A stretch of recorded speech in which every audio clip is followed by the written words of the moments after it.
Testing, testing. We are hoping that I am not so out of practice that this actually might be good. Hello, hello, hello. I know that we're going to have to wait a little moment while people join, and also I learn what I'm doing again, because, hey guys, how is everyone? Hello. Yeah, it has been far too long since I live streamed. I'm not entirely sure. I have hosted a live stream since I did 24 hours, and maybe that's because I did too many hours in one go, but that was for a very good cause, and that was way back in 2020. And yeah, well, I just thought I should stop making excuses and jump online and say hello. And I kind of want to talk about something that I listened to last night, and I don't know how many people will have listened to it just yet, because it's an hour and 40 minutes. But my friend Corey Wong, which is the biggest name drop, spoke to my other friend John Mayer. That's a joke. I am not necessarily friends with John Mayer, but yeah, there's this amazing interview that Corey conducted, and well, I do want to talk about that, but first I just want to say hello. And I'm glad to see, Quinn, that you have your guitar at the ready in your lap. And I'm not going to play guitar today. I do just want to kind of be able to actually seal your words and concentrate on you guys, and then also discuss some stuff. However, I would like this to be a weekly endeavor, and I'm also a day late for it to be Tuesday talks, but maybe one day we can get to Tuesday talks weekly again, but make it a live stream instead. I don't know whether people would be interested in that. Please do let me know. Also, are you able to hear me? Can you give me a thumbs up, so that I definitely know? And Joel, thank you for the love of the Proof of Sweat channel. Thank you. Ooh, I got my first super chat. Thank you. Hello, Mary. When are we going to see a Mary Spender, Mimi Sounds, or Sophie Lloyd collab? I am aware of both of those women. They are amazing. Joel, thank you. Yeah, I watched the Denmark Street with Mimi, the video, and yeah, totally aware of her. I don't know. Do they want to collab with me? That's the real question, because I'm probably the dinosaur at the moment. They're young and cool. Okay, what are we gonna say? Yes, you can hear me. Thanks, guys. Okay, do you know what? I'm just gonna get into it, because it's wow, it's great to see a fair few of you online, and I'm going to dig up my notes from this John Mayer interview, because it's really interesting, because especially after the news on his Instagram, where he announced that he is parting ways with Columbia Records, who he's been with for 21 years. And yeah, that's quite a big announcement. And I don't know if anyone else was I don't know if people were shocked or surprised, or I don't know what people are thinking, or whether you even know about it, or whether or not you mind. That would be interesting to know. Let me pull up my notes. I am also, for the first time, streaming on multiple places, because I just got StreamYard as recommended to me by Rick Beato. So I'm sorry if I'm not able to monitor absolutely everything. It's just little old me. However, I will go onto my Facebook too and try and make sure I can see you guys if you're commenting.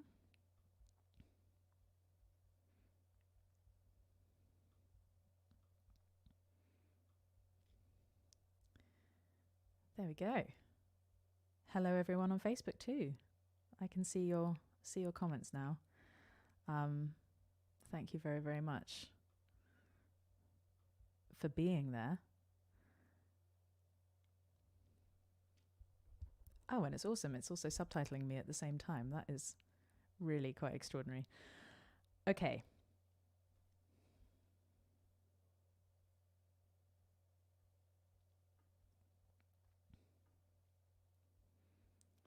I've got my crib notes up because there are a lot of interesting topics here. And it's not just from John Mayer's point of view. It's also with the interjections from Corey and Corey's questions, like just really skilled interview to make, if the conversation supposedly lasted for 4 hours, in amongst playing, which I think is going to be part of the second part, that is a skill to be able to.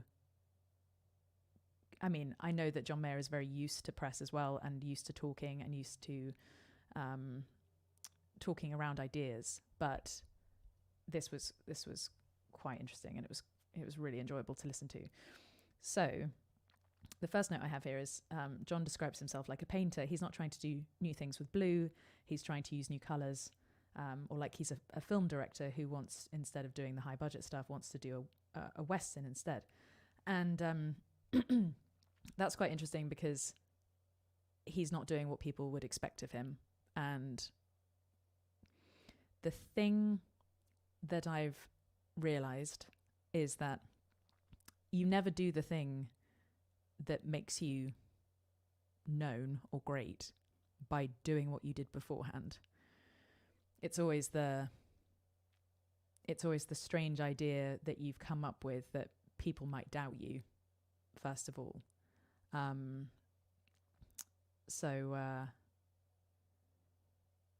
It's one of those things that you just have to keep in mind. You can't just keep replicating the same idea and expect for virality or anything, because you didn't get that success on a certain type of video or a certain type of song by doing a copy of something you've already done.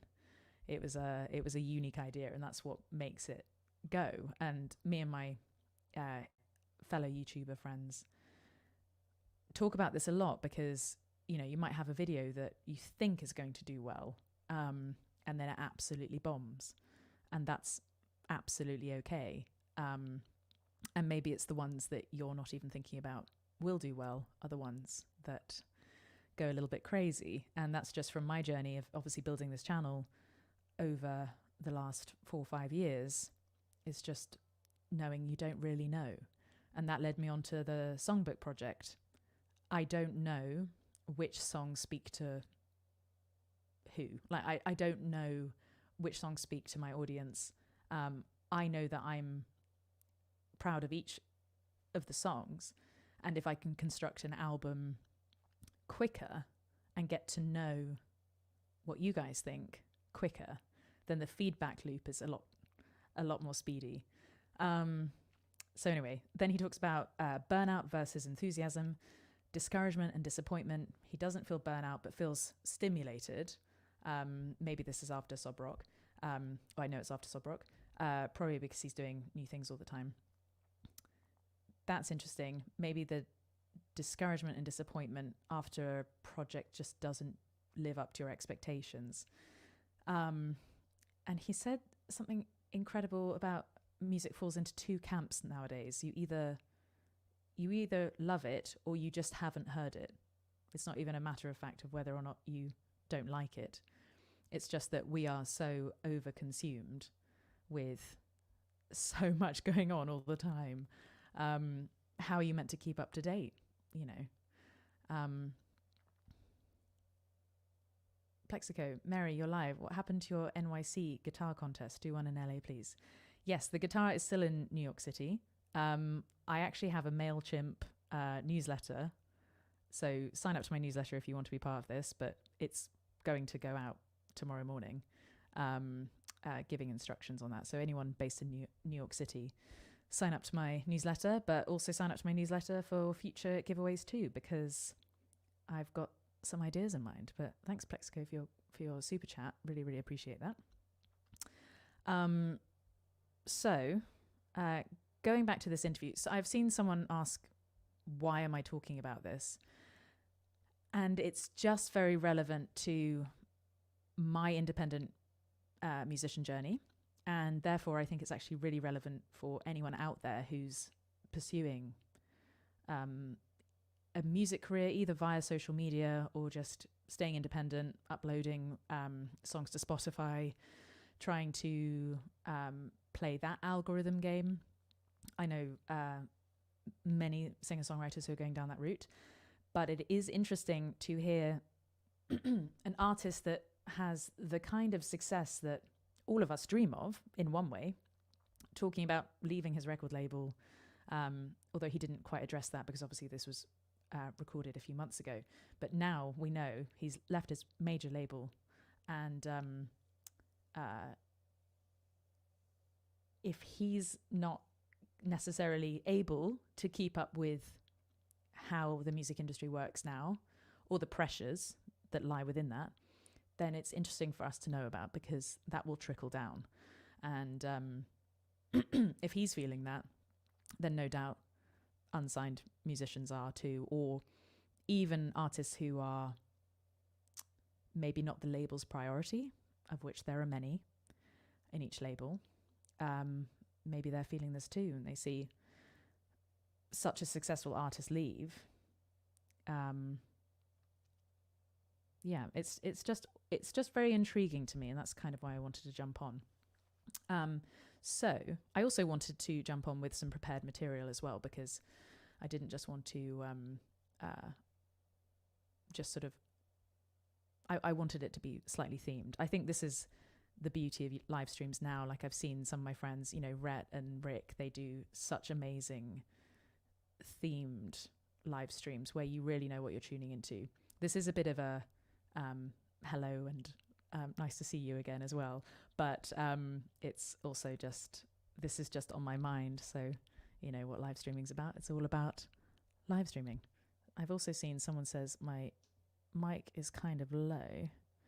If I crank it up a little bit, is that a little bit better? I have control. Okay, so because it's so consumable and social media drowns so much out, we don't have the same relationship with record releases like we once did. There's a music bottleneck, which what it takes to connect has changed. So that makes sense. And I guess because of never having success in the traditional route, and also, starting from zero like everyone else does on social media,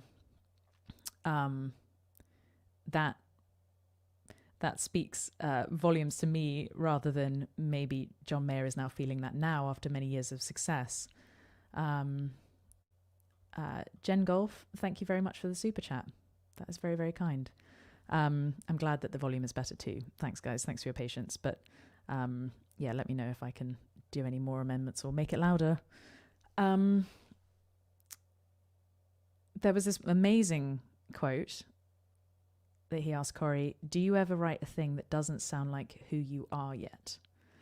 And this ties in with a thought process I have about songwriting helping your guitar playing. So for anyone out there who is wondering how they can get better at guitar, yes, it's John Mayer who's left his label. If you're thinking, how do I get better at guitar? I honestly think, even if you know 2 chords, write a song with those 2 chords. It doesn't have to be crazy, that you can keep the lyrics very simple. You can use some existing material or something, but just writing underneath it and getting your hands used to that, and maybe pushing a boundary by thinking like, okay, what else do I need here? How do I go that far? And then for skilled players who've spent years and years and years practicing their scales, doing all their homework, but they're just not, they're missing something. Take a leap into songwriting. And the best way to learn how to songwrite is by listening to songs just over and over and over, and taking existing chord structures especially if you don't have maybe a base in theory, listen to songs that you love, learn what makes them tick, and then use that as inspiration. Dee, thank you very much for the super chat. Thank you for your kind words. I really, really appreciate that. I know songwriting might sound overwhelming to those picking up the instrument in the early stages, but honestly, it is how. And also, without songs, how interesting is guitar? And I'm talking about, you can have instrumental songs too. Yeah. Oh, Jingle, thank you.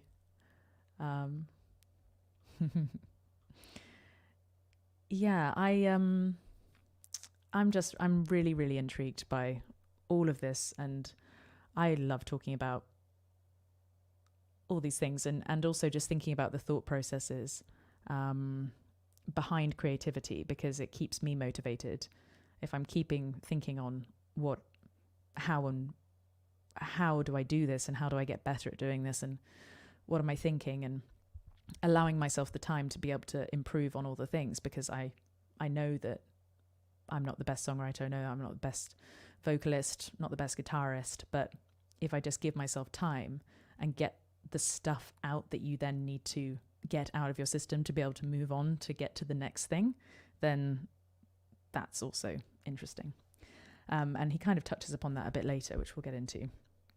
So because of the Silver Sky, and John and Corey did talk about their signature guitars and what was different about Corey's, and how the body was smaller, and it was a really, really wonderful part of the conversation, actually.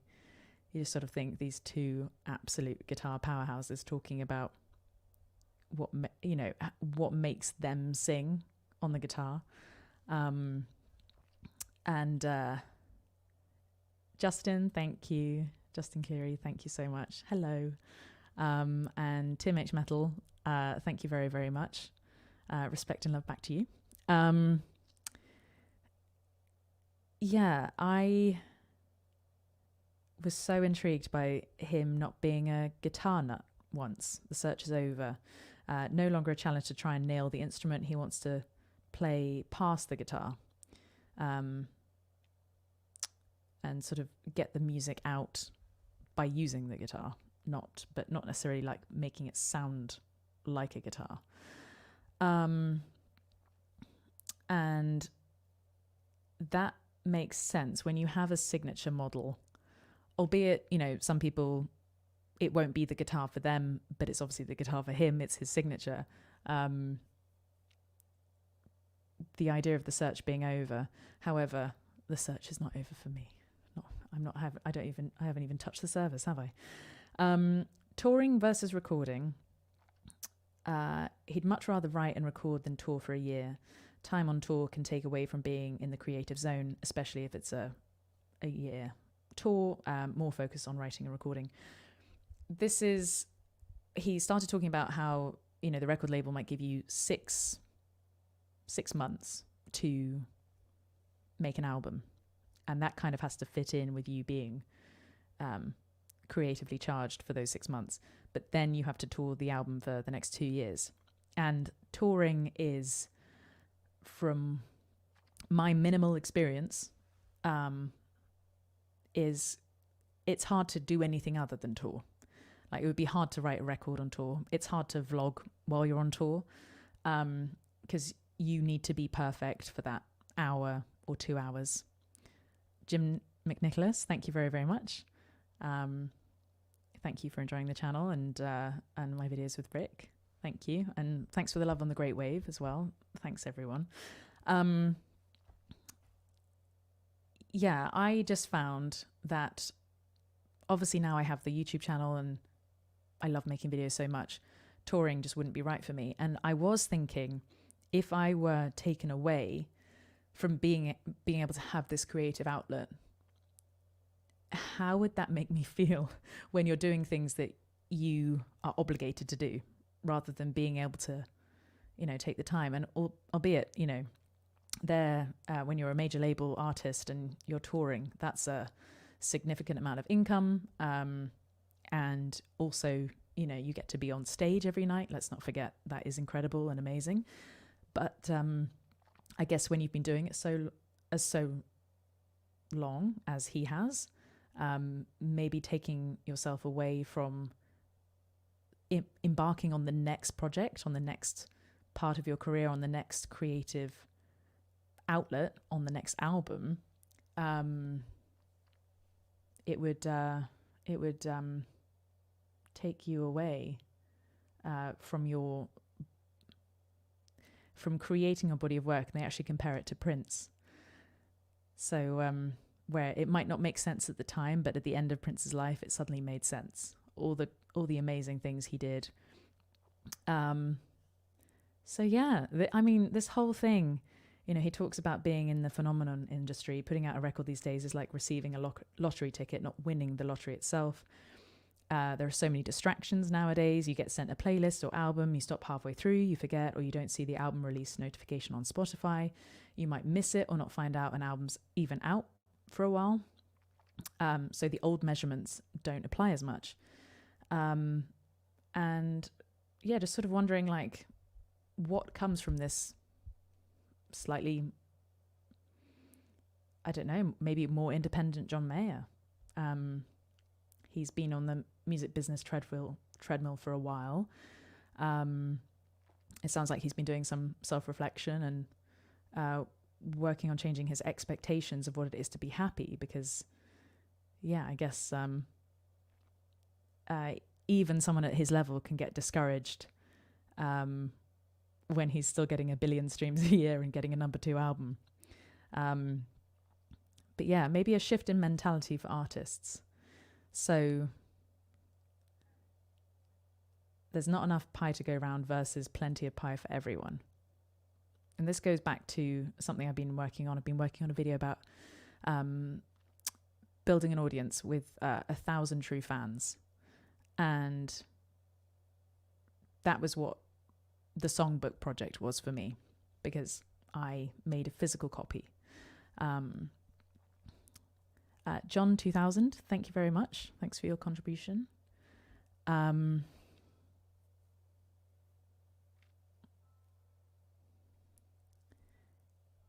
Yeah, the idea of 1,000 true fans now, and I'm aware that I'm incredibly lucky that I have a few more than 1,000 YouTube subscribers. But obviously subscribing to a YouTube channel is very different to being like to buying an album of someone or something.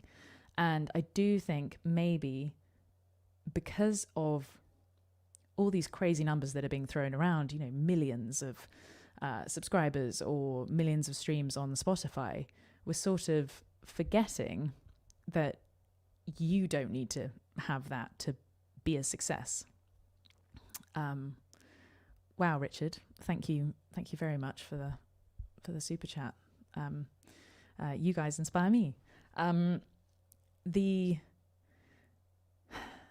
idea that I could potentially help show a blueprint for future musicians is now becoming very, very desirable to me, more than having an incredibly successful album or going on tour for doing a stadium tour or anything, although I would not turn that down, obviously.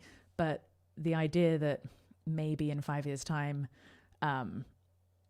there might be an artist who comes up and says, well, I was, watching Mary Spender build her YouTube channel and make her songbook records or make her other music. And that inspired me to take my career into my own hands. That's really quite exciting. And yeah, I wonder what that will look like. And I know that I have all the support of you guys, like the fact that you're sat watching me when you could be watching a million other things is really, really quite amazing. guys, really thank you for the super chats. This is, it's been a while since I've actually streamed. So Reckless575, thank you very, very much. I'm now just going to see a few more. Kevin Mack says, interesting perspective, John's life as he evolves with his guitar skills and creativity and all the variables of life and aging. Yes. And I still don't think we've seen the best of him. And, you know, I think there's a lot of pressure on artists, even with someone of his caliber of success, to just keep delivering rather than evolving. And for me, I'm aware, very much so, that I have a really, really long way to go. I'm not just putting out these like perfect things right now, but I think I've got to get these things out of the way, out of my system. And, you know, I'm proud of where I'm at right now, but what does that allow me to do in 5 years' time? What does that look like? Because I've done the groundwork here. And it kind of makes sense when you're thinking of, I don't know, all the pub gigs I ever did. I am a pub singer. Like, that's where I came from. That's all I expected, actually. I was never expecting this YouTube audience. Like, obviously I've sat here and done all the work to hope for a YouTube audience. But yeah, it's just, you know, the 4-hour cover sets allowed me to learn how to arrange cover songs, which now I put up a 3.5-minute cover song, and it's seen by a lot more people than when I was playing that particular cover song in a pub in Bristol. And I've also been realizing I haven't been looking into the webcam whatsoever. This is how out of practice I am with live streaming. So I need to actually maybe deliver some eye contact. Yeah, with the cover gigs, the learning how to make videos. I started learning how to make videos at university, and I would make these tour vlogs. Technically, I would go on not traditional like guitar touring. These were orchestra tours because I was doing a classical music degree. And we went to Prague, Berlin, and Barcelona. And I would always make these silly little summary videos. That's my Apple Watch telling me to be mindful right now. I'm very mindful right now. I'm very in doing what I want to be doing.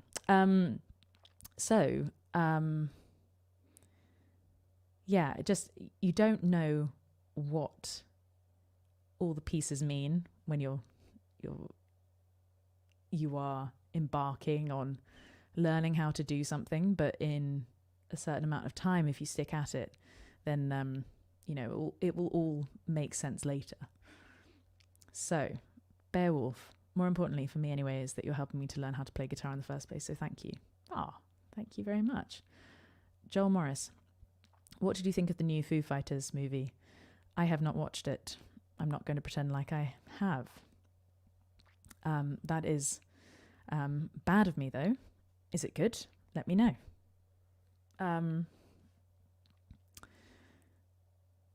Yeah, this is really interesting. Carl asks, do you listen to any classical music? I haven't recently, but, and I mean just in the last few months, but I don't know. I do mention it quite frequently, but I did a classical music degree, and yeah, so I'm very familiar with the big hitters, and I've played viola in quite a lot of symphonies, and yeah, it's a sort of, it feels like a different part of my life now, because, you know, it was over 10 years ago that I was at university, so you know how it gets when you get older. Okay, let's go through some of these. Shannon Rook says, I appreciate how candid you are, among other things. You don't seem to aim to impress, and yet you and your music are impressive. Thank you. I probably am aiming to impress, and I'm probably just missing the mark or something like that. But, no, thank you. And I mean, there's only so many things. This is what I'm saying to myself now. It's like, how many things are actually scalable? Like, if you keep like trying to be something to meet other people's needs, that's not scalable. You can't keep doing that for the rest of your life, just doing it for other people. Like, you have to search within yourself.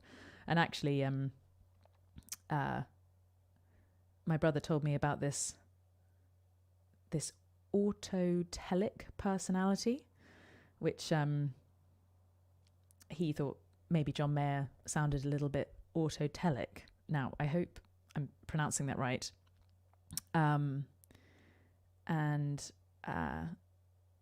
Mikali, I will not be able to pronounce the surname, describes people who are internally driven and who as such may exhibit a sense of purpose and curiosity as autotelic.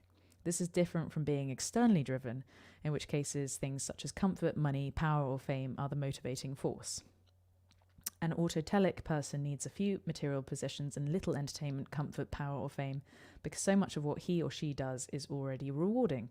Because such persons experience flow in work, in family life, when interacting with people, when eating, even when alone with nothing to do, they depend less on external rewards that keep others motivated to go on with a life of routines. They are more autonomous and independent because they cannot be as easily manipulated with threats or rewards from the outside. At the same time, they are more involved with everything around them because they are fully immersed in the current life. My lord, I want that type of personality. But yeah, I think, I don't know, maybe it's also as I'm just sort of, as you naturally just get older, you start figuring out what actually is important to you. And I have always had a worry about what people think of me. And I don't think I'm alone in that. However, you have to realize, like, who are you actually worrying about? And the people I know who the people are that I care about the opinions of me. And then, there are other people that I know I just can't even, I can't think about it.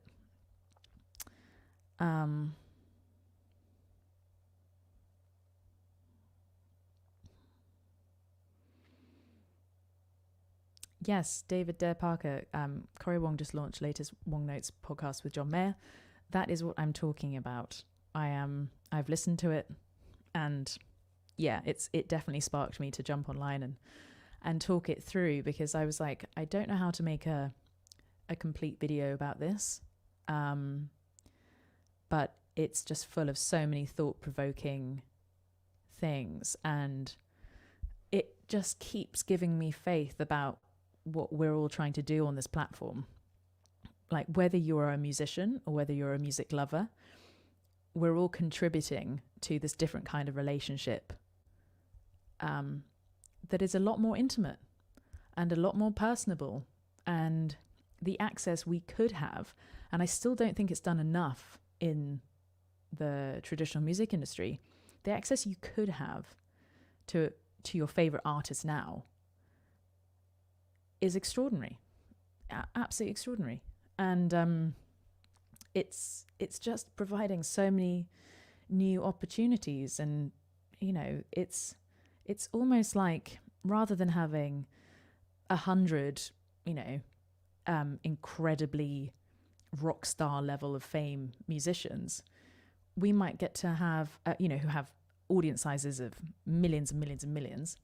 Why not have 1 million artists with much smaller audiences, so that we can actually support musicians into making a living, rather than it being such an extreme and people being penniless, or people being, rock star levels of fame and fortune and millions in the bank.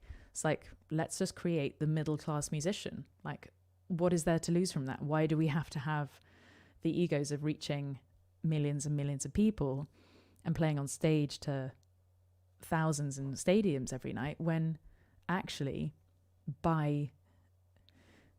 if John Mayer, we'll just take this as if he actually went independent, I'm not saying he will because I have no idea what he's going to do next, but if he started using the platforms available to other artists, that legitimizes those platforms for those other artists, and then might encourage more people to jump on the platforms.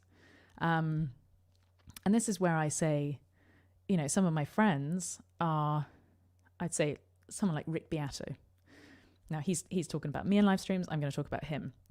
The thing I admire most about Rick Beato is that he is opening doors for musicians that no one knows is opening. And I don't even think he truly knows. I think we all have ideas, and there's a reason we're on YouTube and continuing this sort of work ethic. But I just get so excited because, take his Sting interview, for example. The fact that Sting knew of Rick Beato, was a fan of Rick Beato, just means you never know who's watching. You never know who's watching, no matter how small your audience is. Because the interesting thing that I've realized that has happened to me and is now happening to other YouTubers is that it doesn't really matter on how many subscribers you have. It just matters whether or not you're uploading. And are you hitting topics that people are interested in and subject matters people are interested in? So yeah, that is the thing that excites me about all of this. It's like, what is happening behind the scenes? And I mean, already some of the things that have happened to me, I wouldn't have been able to put down on a dream list. It would have been too unfathomable. So unfathomable. There we go. Olaf, Mary, you're a great guitar. Oh, thank you. Thanks for the inspiration. You inspire me. You guys all inspire me. I cannot believe there are 500 of you watching right now. That is really, really awesome. I want to, next week, I've been writing a lot recently, going off topic, changing subject already, just like me. I want to, I don't know if I'm vulnerable enough to do this, but I think I should be. Basically play you guys some demos in these live streams. Now, I don't know whether to do audio recordings of demos I've already recorded or actually play live some new songs, some new material. So have a think on it and let me know. But yeah, I think there are just so many things about this that just keep making me really proud of being part of the group of YouTubers I already know, the musicians on the platform I already know, and to just have the community and the interaction I have. I'm feeling very excited about the future. So, okay, now I'm not entirely sure how long I've been on, but I have been on quite a while. So, okay, you're all saying play live. Okay, yeah. What am I doing? I need to play live. You're right. I need to, most definitely. We'll call it a rehearsal. We'll call it a live stream rehearsal maybe, because things could change. Things could go wrong. Tim Blakely, what have you learned about songwriting through this recent period of writing? I've learned that songwriting is problem solving. And I'll just talk about one song I've written recently, which probably isn't all that fun when I'm talking about it and you haven't heard it, but it's just not quite ready yet. What I'm going to do is actually start uploading demos to my Patreon page. So if anyone's over on Patreon, that will be coming soon. And actually, if you can sign up to my newsletter, then you'll also know about lots of things coming soon, including guitar giveaways and stuff like that. But back to my lesson about songwriting. It's problem solving, and it's a constant. What I find is I get obsessed with a song, So I usually, when I'm in a really like prolific period, I usually work on a song a week. That sort of seems to be the time frame, because I like, although you might be able to write a song in 20 minutes, it's not about it being done then. It's about you sleeping on it, playing it again, and going, I could do better. I should do better. And then, you do the next batch of just rehearsal and demos and just playing it through and everything. And then you sleep on it again and you might be like, but the lyrics. And I've written a song recently that I think is going to be called Sketching Someone Else. And it's just full of like loads of art references. And I know I just released The Great Wave, which is also about a painting. But I actually wrote The Great Wave about 5 years ago. And then actually we did that recording 2 years ago, just before lockdown. So I'm obviously back in the mood to be talking about paintings. But I wanted to create a story where it's just like, I'm getting better at understanding language. And I know some of you have asked about me learning Spanish, but honestly, by learning Spanish, although I'm still terrible at Spanish, by learning Spanish, I'm falling in love with the English language. And it's just, just finding the words. So I managed to put juxtaposed into my lyrics. And that was just a proud moment. And it makes sense in the context of art, having, sort of two things juxtaposed next to each other, whether that would be black and white photography versus color photography. If you put those together, that's it being juxtaposed. And this story, and it is a heartbreak song. I will admit that.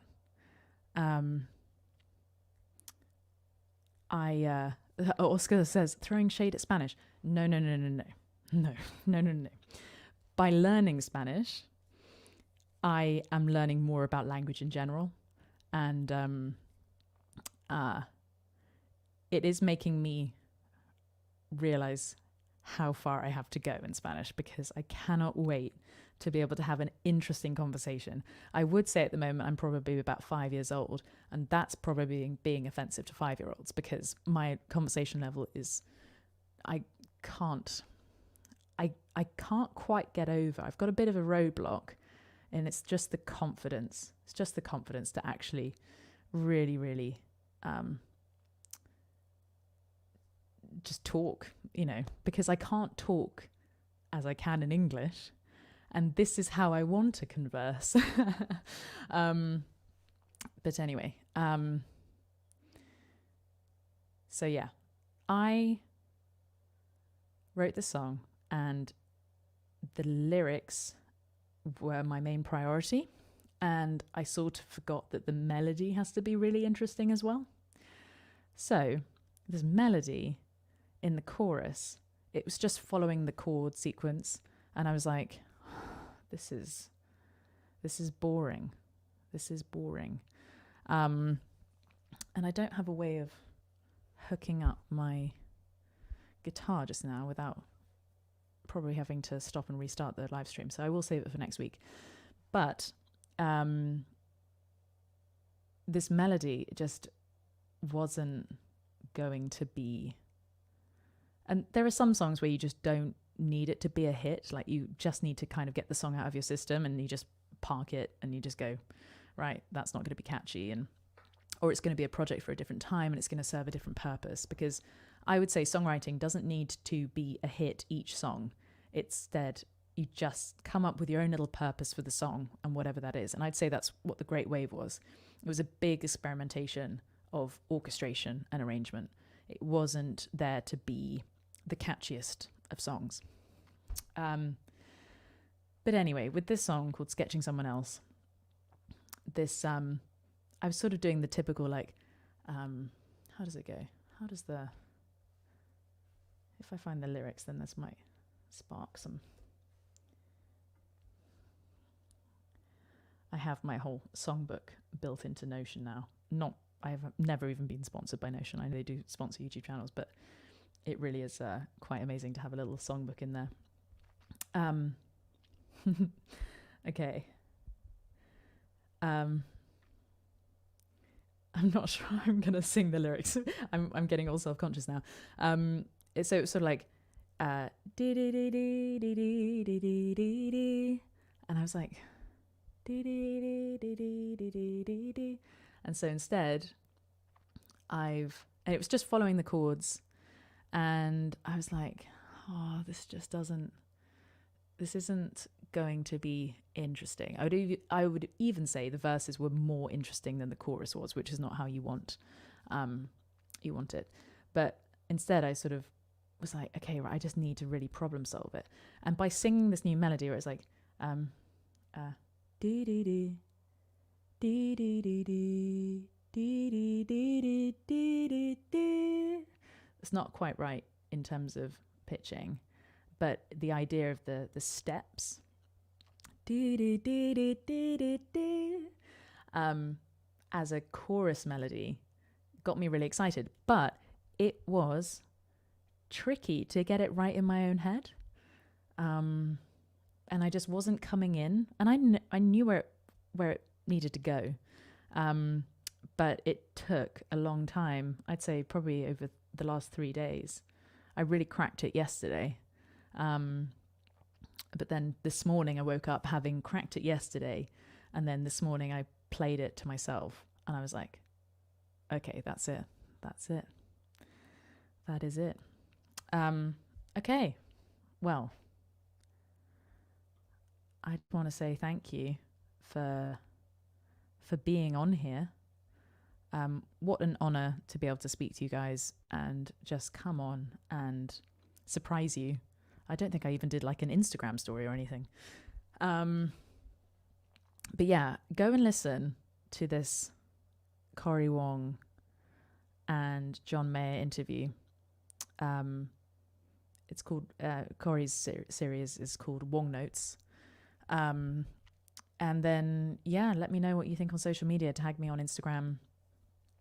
Yeah, I really can't rave about this interview enough. It just feels like these, look, Corey admits he was a fan of John Mayer when he was in high school. So there is a bit of an age difference, but not a crazy amount. And it still, maybe because I admire Corey so much, and I'm such a fan of Vulfpeck, and I'm such a fan of Corey's solo albums. Like, they're just extraordinary pieces of work. And, I've managed to cultivate a relationship with Corey online. We've never met in person. Yeah, it feels like two equals really speaking to each other. And I think that's when interviews get really interesting, because they're just conversations. And then that's why podcasting is so beautiful, isn't it? It's because you get to be at the table with these two guitar heroes and just hearing their thought processes and hearing them agree on stuff and hearing, it just, I don't know, it's just very exciting. So go and listen to it. Really, really can't recommend it enough. Okay, so YouTube, thank you very much. Facebook, thank you very much. Now, I think I was streaming to Twitch as well, but I have not streamed much to Twitch. So if anyone over there has just felt abandoned, I'm really sorry, but I will figure that out too. Okay. Now, just as a final thing, would you like to see me do more live streaming? Should we make this a weekly thing? Because that would be maybe quite fun. Also, do you want them to be left up? Do people like listening to them a bit later? Or I've made a few in the past. Oh, there's a lot of yeses. Live guitar. Yeah, next week I will have the guitar at the ready. But yeah, guys, thank you so much. I've said bye about 1,000 times now, so I should probably log off if I actually know how to, because this is a new platform. So Okay. Okay, yeah, I will leave it up. I will retitle it. And or maybe I'll put a thumbnail in it or something. But yeah, okay. Buenas noches. And obviously it's pretty late here. But yeah, when you all get to the end of your day, I hope you sleep well. And yeah, I'll speak to you soon. All right. Bye.